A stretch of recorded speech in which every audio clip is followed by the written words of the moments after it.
So మనకు కూడా ఒక దినము మనం ఎంత పాపులమో నిజంగా సర్వసత్యంలోనికి కాబట్టి మనము మరి అది ఎరిగి తగ్గించుకోవాలి.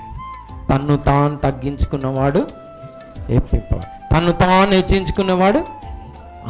సో చాలా జాగ్రత్తగా ఆత్మీయ ఎదుగుదల అంటే ఏంది?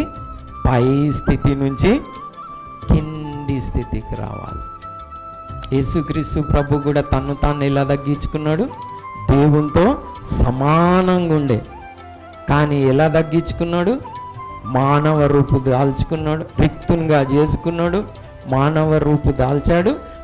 శిల్వ మరణం నొందినంతగా తగ్గించు. శిల్వ మరణం నొందుకుంటే ఎవరైనా ఉమ్మివేసినా, తిట్టినా, అన్యాయ తీర్పు తీర్చినా గర్వపడలే. ఏం పడలే? గర్వపడలే. అది తగ్గింపు.